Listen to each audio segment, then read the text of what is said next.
kind of like him. Awesome. A quick reminder that tonight after dinner, the after hours is going to be in the Windsor Suite on the second floor, hosted by the Manchester GOP. We don't want you to miss that after dinner. I'm so excited now to be able to bring you our next guest as well. This is an awesome a twofer tonight.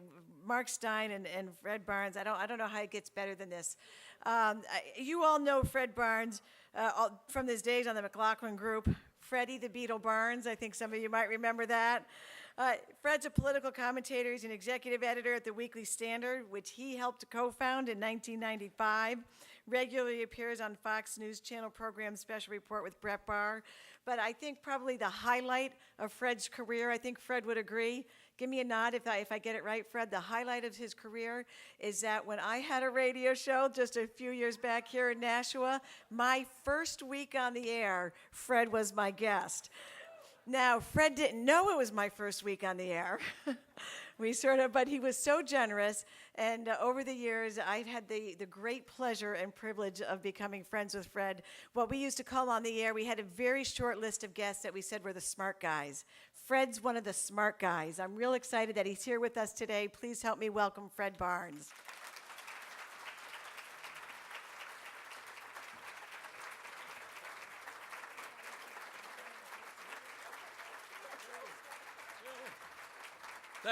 Thank you.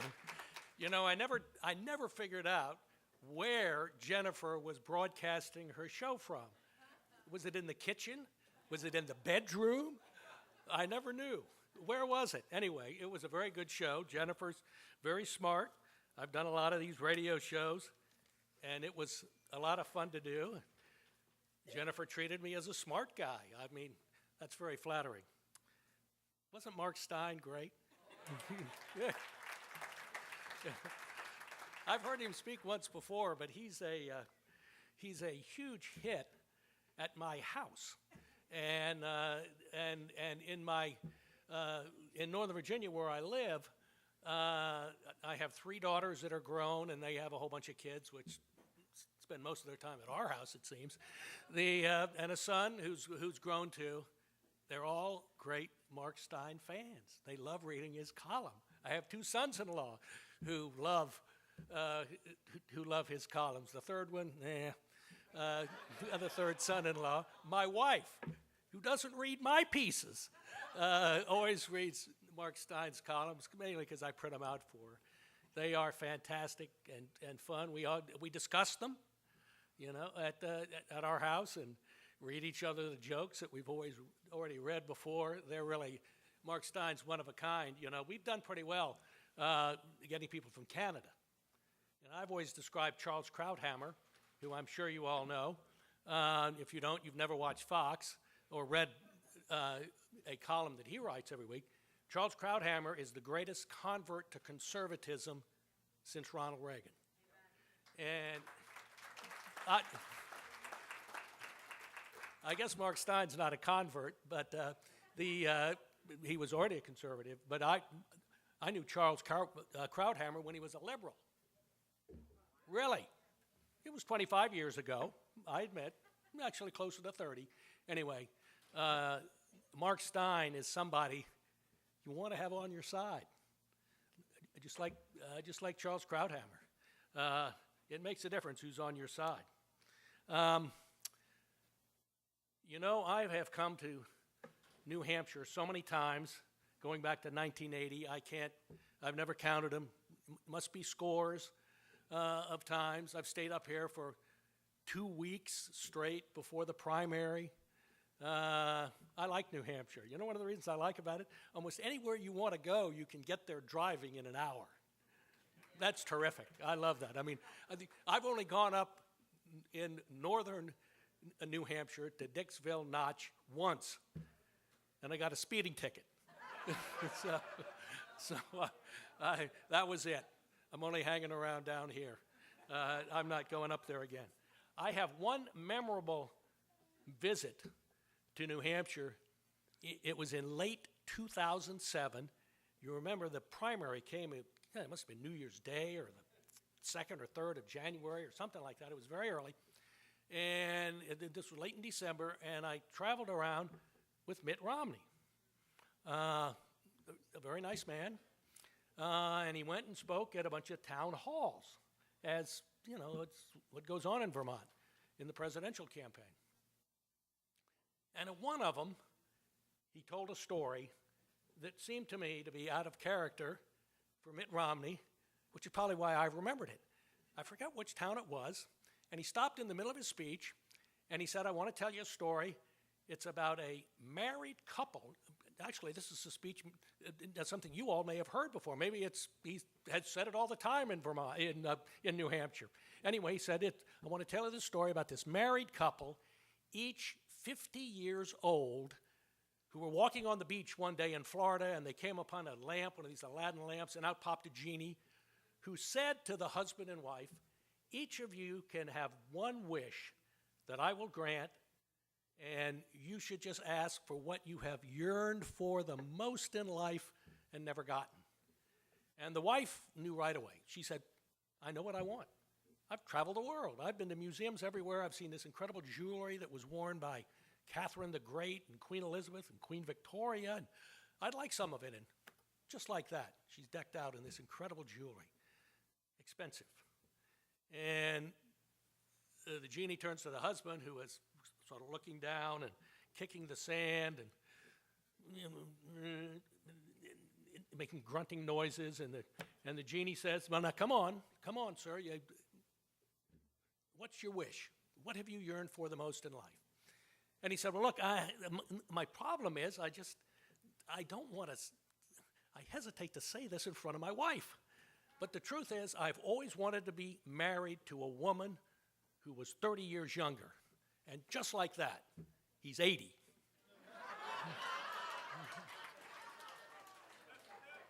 And then maybe that was Mitt Romney's only joke. Maybe he told it many times. I don't know. But it certainly made for a day I remember spending with Mitt Romney. You know, I recently, in the last couple of years, that seems recent, I recently read everything that Ronald Reagan had written himself. Not stuff written about him or for him, but things that he had actually written. And Ronald Reagan was actually a very good writer. You know, I read all these radio broadcasts that he'd written back between 1996 and 2000. I'd read his two autobiographies. You know, the first one was in 1965, you know, Where's the Rest of Me? And then after his presidency, he wrote one called An American Life. And anyway, there were 8 books. The best one, of course, is his very thick White House diaries. I recommend it to anybody who's ever been interested in Reagan. They're really tremendous. But in any case, when I was reading An American Life, the second autobiography, I came upon his mention of his favorite story that he said he had mentioned so many times in speeches that they ought to take that story and bury it somewhere. It's just been used way too much. And what surprised me, I mean, I've been to scores, I don't know how many Reagan speeches, many Reagan speeches. I've interviewed him. I've had lunch with him at the White House. Anyway, I'd never heard of this story. Amazing. I knew dozens of Reagan stories. I could talk for a long time just doing Reagan stories. But here's the one he mentioned that I had never heard before. And it involves Christians in Rome 2,000 years ago when they were being persecuted by the Romans. And a group of Christians were taken to the Colosseum and thrown out in the middle of the Colosseum with the door slammed and locked behind them. And then, from the other side of the Colosseum, the lions came out, growling, fierce-looking, and the door was slammed behind them, which left in the Colosseum this huddled mass of Christians and these fierce lions who began moving toward the Christians. And the crowd, of course, was thrilled. They were there to see bloodshed and gore and violence, and the crowd was all whipped up. And as the lions got close, to the Christians, a man stepped out from among the Christians and said something to the lions, and they all lay down and sat there peacefully, didn't move. And the crowd, of course, didn't come for that. They were fierce. They got incredibly angry. And finally, a Roman official went down to ask the man and signaled to him and said, "Sir, come out here," and asked him, "What in the world did you say to the lions to make them lie down and be totally docile?" And the man said, "Well, it was very simple. I told them, after you eat, there will be speeches."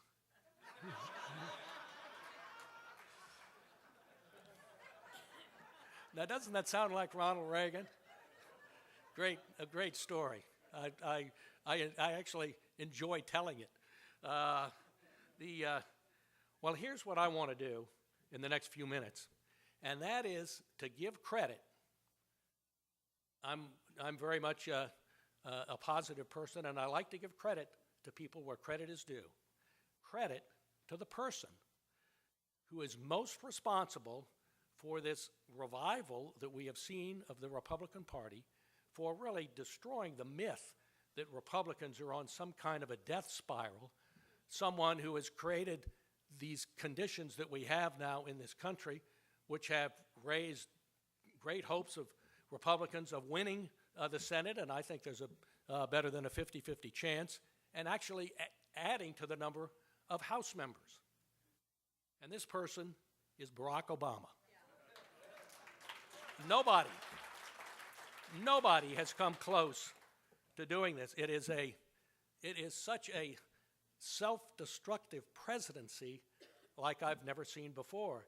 You know, we used to think back, I know at the Weekly Standard, we'd get in arguments of who's worse, Obama or Jimmy Carter, and I, for a long time, held out for Carter. I'm old enough to, well, I suspect some of you all are old enough to remember Jimmy Carter. He was dreadful.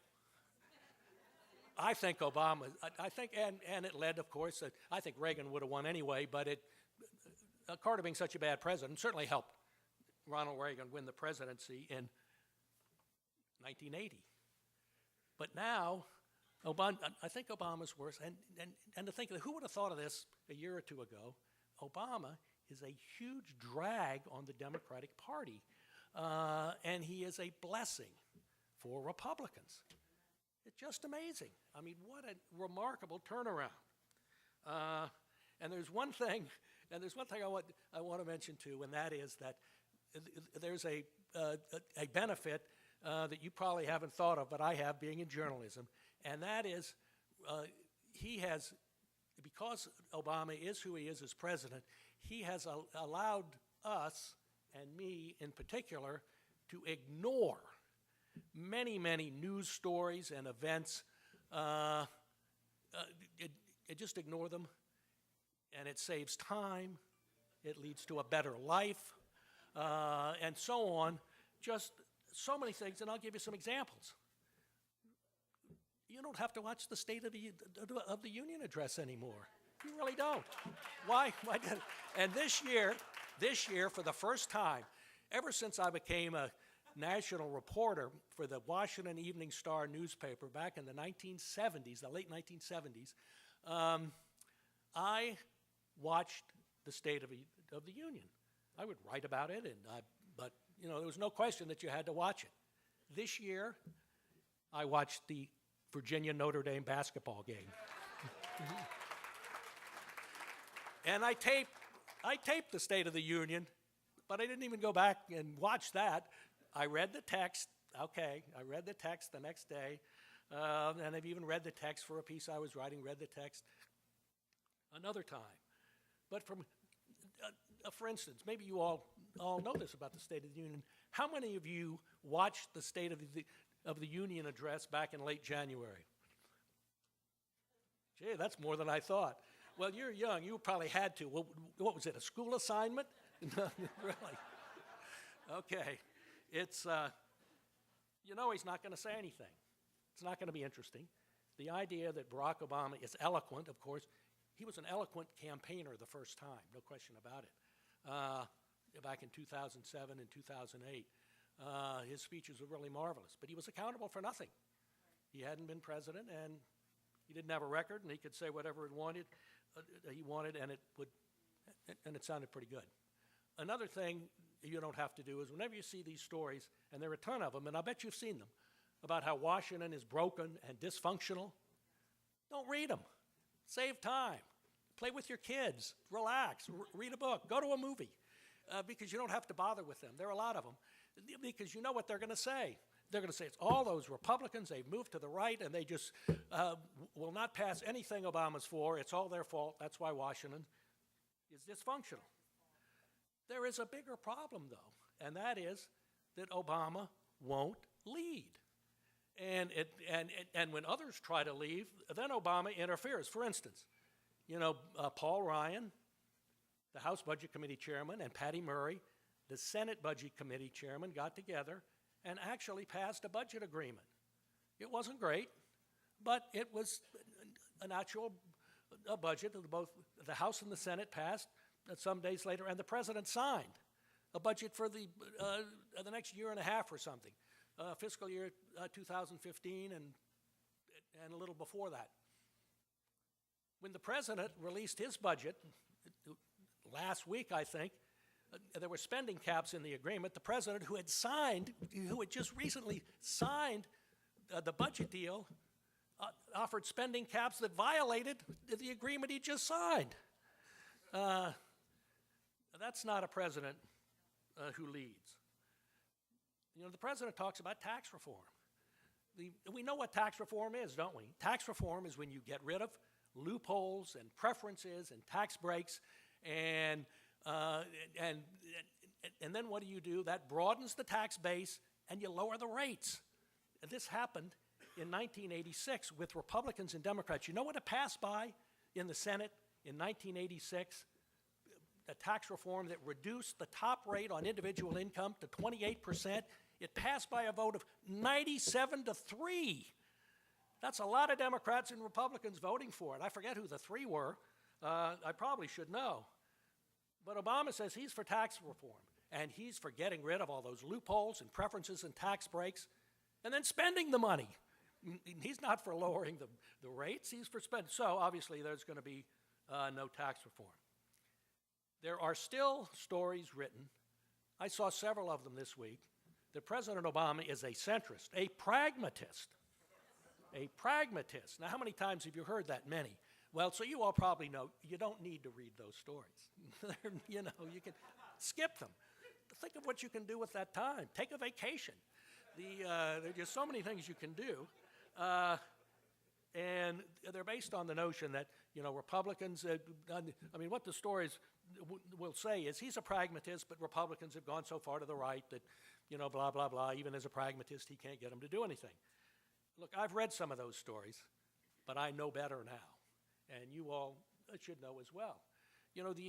One of the problems that we all have, not just me in journalism, is there's so much we would like to read. Now, you all are interested in politics as I am. There's so much you want to read. You go to websites like Real Clear Politics or Powerline or Lucian, or there are all kinds of them you can go to. And there's more there than you really have time to read if you're going to have a life. And so I'm always happy to find the ones I don't have to read, that I know what they're going to say. It's wrong anyway, and I don't have to read them. I don't care that just to be able to say so-and-so writer was writing this. I don't care about that. Ignore those stories. And the truth is, Obama, as you know, Obama's not a centrist or a pragmatist. He is someone who has led and continues to lead the Democratic Party to the left, farther to the left, on every issue. The Democratic Party has moved in recent years more toward the left than the Republican Party has to the right. Republican Party's moved a little bit. The Democratic Party has leaped a lot. A reporter for the National Journal, whose name is Josh Krasauer, I don't know him, but he's pretty good, says there are 5 issues on which the very few Democratic moderates who are left, and issues that divide them and Democratic liberals. And these issues are the budget deficit, income inequality, the environment, social issues, and America's role in the world. Now, the liberals have moved all way to the left on all those issues, led or at least joined on every one by President Obama. That's not a pragmatist. So forget those stories. You don't have to read those. There are other ones. Polls. Don't read the poll stories. They're a waste of time. You already know. When I see a poll, a big one came out, terrible for Democrats and Obama, the Wall Street Journal NBC poll, the only thing I look for is what's Obama's approval number. And it was 41%. And I look every day, if you call up Gallup.com, and the first thing that'll come on your screen will have their daily tracking of Obama's job approval number. Now, 41% is terrible. And 41% means, I think it's actually lower than that. The Fox News poll, a very good poll, has him at 38%. Job approval correlates usually with how your party does in a midterm election. At 41%, Republicans win the Senate, and they win some House seats as well, and probably do very well in governorships. So I look for that, and then I'll sometimes look for one other number, and that is, what is the public saying about Obamacare? And I don't know why I waste my time looking for that number, because it's always the same. You know, about 20% more people are against it than are for it. And I think a lot of these the people who say they're for it are just being loyal Democrats and saying they're for it, and they hate it, in truth. But, I can't prove that. Speaking of Obamacare, you all probably don't know what the Gridiron Club is. It's a club in Washington that has a dinner every year. It's a bunch of reporters and commentators and so on. And I'm not a member. I've never been asked. It's a little humiliating that I've never been asked to join the Gridiron Club. I've been in journalism in Washington for, over 35 years, and yet here I am up here talking about some dinner that they have every year that I've been to once as an invitee, but I'm not a member of the Gridiron Club. But, it's been reported on, and John Kerry, your Secretary of State, said this. He said he was substituting for President Obama, who, as we know, hates the press and didn't want to come. And he said, here's what Kerry said: President Obama asked me to tell you this. If you like your rented tux, you can keep it. Obama occasionally has meetings with the Republicans. Never read those stories. There's nothing in them. Nothing has happened. There are Republicans like Senator Bob Corker from Tennessee, even John Boehner, the House Speaker, who like to do business with Obama, but they've discovered now that, it doesn't happen. You just can't do anything fruitful at all. And by the way, when you see any stories about polls about the 2016 presidential race, never read those, please. They are irrelevant. They have no basis in reality. They never match what happens in 2016. Ignore them. There are better things you can do. Mike Murphy, who is a political consultant, lives in California now, says those polls are like being fed raw flour, then asked about the taste of future bread. Kind of a funny but weird way to put it. My pet peeve, I have a pet peeve with Obama. I've written about this in the Weekly Standard several times. A pet peeve is not that Obama stretches the truth, not that he tells things that are palpably untrue, things that you might call, I'm in journalism, I don't, but you might call lies.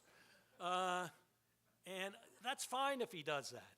And then there will be stories will be written. You'll have some of these fact checkers or evidence will accumulate that what Obama said was not true at all. But what Obama does is keep saying the same things over and over and over again. Did you see what he said about it in one of these interviews last week or the week before on the IRS scandal? Remember the first excuse that came out from the White House and the IRS and the Treasury Department on what had really happened in the IRS scandal? Mark Stein was talking about it, and it was just some of these low-level agents in Cincinnati who, got a little uppity.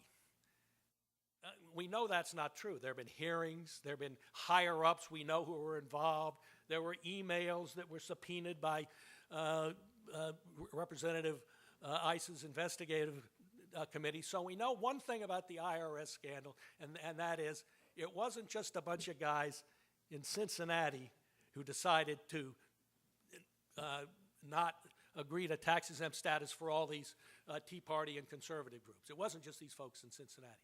So what does Obama say in his latest interview? It was just those folks in Cincinnati. That's all that happened there. There's nothing more to it than that. That's my pet peeve. He says these things. Now, here's how Obama has really helped Republicans. If it weren't for Obama, Republicans would be talking about the deficit. They'd be talking about foreign policy and how terrible Obama's foreign policy is. They've been talking about things like that. They've been talking about too much spending. They'd be talking about any number of things that Republicans always talk about, all legitimate issues, but they're not real issues that galvanize voters. Obama has given them three, and one in particular, you know what that is, that are great issues. The first is Obamacare. I love Mark Stein's description of it, taking the worst of the socialized systems and the worst of of our private system and tying it to something, not even getting the best of the single payer systems. I didn't know it was going to be that bad, but I'm willing to believe it's off to a bad start. That's for sure. Now think about entitlements. I once looked into this at some. I spent some time on it. There are two rules of thumb, it turns out, for passing entitlements. And entitlements are guaranteed payments. They affect huge numbers of people, like 40 million people who are on Medicare, and how many are on Social Security, and so on.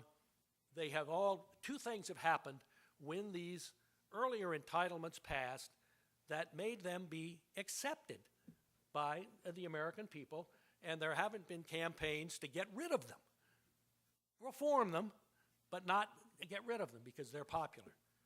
One is Social Security, which Franklin Roosevelt proposed initially in 1935. It's an enormously popular program. It could be easily reformed too, but in any case, it was very popular, and it passed with a bipartisan majority. In other words, Republicans joined Democrats, pretty many of them in the House, a majority of Republicans in the House and in the Senate. And then there was Medicare in 1965, opposed by the American Medical Association and many doctors, passed with at least half of the Republicans, even though Democrats were pushing it. 2003, remember when President Bush proposed the Medicare prescription drug benefit. And it was passed only by 7 or 8 Democratic members of the House of Representatives, but 35 of 48 Democrats in the Senate. So in other words, and it of course was very popular too. So those three big entitlements, plus Medicaid, the same thing, that's 4, were all popular when they were passed, and they were passed by bipartisan majorities. Not just 1 or 2 Republicans joining with a whole bunch of Democrats, but a substantial number. Obamacare failed on both of those counts, was never popular, and no Republicans voted for it. Now, Obama could have done something different. He could have looked back and said, maybe we ought to make this bipartisan. Maybe we ought to get some Republicans in. And if he'd had his wits about him at the time, he would have realized, this being late 2009 and early 2010, that Republicans in Congress were terrified after Obama had won, and there had been 2 consecutive elections where Democrats had done very well. He offered them nothing. And so we wind up with this bill. Now with its calamitous rollout, he's stuck with it. He owns all of it. Obamacare is a gift that just keeps on giving, and it will. Obamacare can put these things off, but it's I think it's a goner one way or another. The economy, the stimulus. I didn't know about that place up by the border. That was great. Who's responsible for getting Google search to go down and see it? Whoever did that, great. That was very telling. I enjoyed that. But again, when the stimulus was passed, this was just after Obama was sworn in, and Republicans were not only terrified then, they were hiding in the knee hole of their desks. They were so scared of Obama, of crossing him, and so they offered some private sector incentives for investment and job creation. Obama wasn't interested, got none of them, got this terrible stimulus that built this thing up in northern Vermont, which paid off many unionized public sector employees, and has done nothing to improve the economy. Now, Obama claims, the White House claimed just recently that it created or saved 1.6 million jobs each year, the first 2 years. Well, they don't know that. What you have is when you get one of these Keynesian economic models, computer models, and you say, well, this much was spent, it automatically comes out and says, well, this many jobs were created, regardless of that you can't find them, you can't count them. I mean, who would know how many jobs were saved by the stimulus? If Obama had agreed to some private sector initiatives, the economy would have done better. All you had to do was look at Reagan. Reagan's recovery was all private sector. Reagan cut spending in his first year and cut tax rates a lot, particularly for individuals, and it worked. It obviously worked. We know historically it worked. Somehow Obama and the White House and Democrats on Capitol Hill didn't want to do that. And 5 years later, they still don't. Obama's still talking about spending more. We're not spending enough. That's why he wanted to spend more than this budget agreement. We need to spend more because it'll create jobs. I don't think so. Most of his proposals actually cut jobs. The one that the White House has been very strong about is we need to extend unemployment insurance for these poor people who are still unemployed and their unemployment benefits have run out. If there is one certain way that that people who don't have jobs will not go get them, it's to give them unemployment benefits forever and ever and ever. I've known people on unemployment, and they don't go looking until they have to. They're glad, subsidized leisure? I'd like a little subsidized leisure. I never get any at my house. As Jack Kemp, that great American about whom I and my friend Mort Kondrak here writing a book used to say, when you subsidize something, you get more of it. And when you tax something, you get less of it. That was true back when Jack Kemp first said it in the 1970s, and it's true now.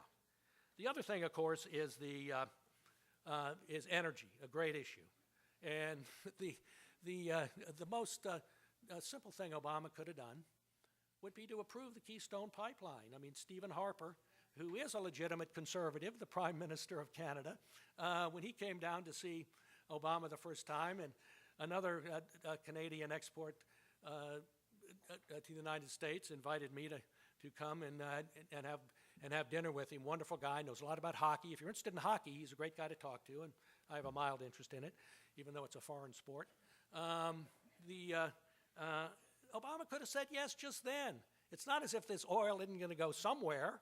Here's secure oil. It's not like coming from Iran, and it's not on some tankers that spill like crazy.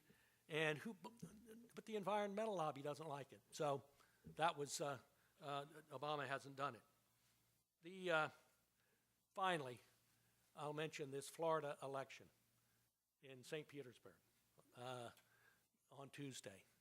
Republicans, I know this from my son, who works partly for the National Republican Campaign Committee or Congressional Committee or whatever they call it. It's for the House members, and they are involved in this special election. Republicans thought it was a loser. Democrats were sure that Alex Sink, their candidate, was going to win because it was primed. This district was primed to go Democratic. Obama had won it twice, and I think Sink won it a couple of years ago when she ran for governor. Didn't win the governorship, but did extremely well in that district. She had more money than the Republican David Jolly did.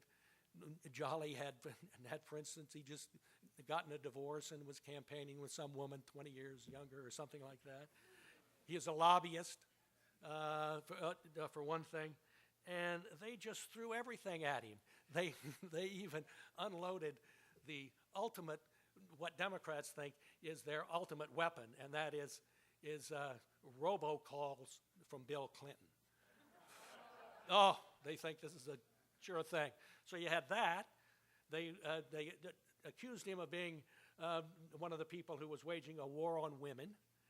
They said he wanted to privatize Social Security and Medicare, which he didn't. I do, but he didn't, and I wasn't running there. And then they got a new tack. Here's what I want to wind up with that shows you how pathetic these Democratic candidates have become. They want you to know that they're not, well, they never mention Obama, that they're actually nice people who are bipartisan, who are just trying to get bipartisan agreements. Here's what Alex Sink said. She said, "I never let politics get in the way of problem solving. It's these bipartisan, results-oriented values that we need to return to Washington.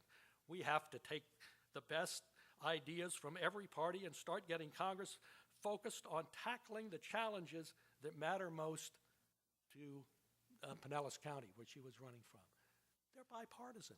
When they're running on that, when they're afraid of their party, when they're afraid of ever mentioning Obama, and of course she was one who was on Obamacare, mend it, don't end it. She could have ducked the thing entirely because she had never voted for Obamacare. Mend it, don't end it. That didn't fly either. So they threw everything. They threw it all at David Jolly, the supposedly terrible candidate. Republicans in Washington had leaked stories really saying, he's not our candidate, he's terrible, we know he's going to lose, he wouldn't listen to us. And he wins by a couple thousand votes. It shows you, and the best guy writing about House races is a guy named David Wasserman, who works for the Cook Political Report, and he said it was very simple what happened there. It was he pounded her on Obamacare. That was it. The bad candidate won because he had a message, and the message was Obamacare. And we only have one person to thank for that. His name is Barack Obama. Thank you very much.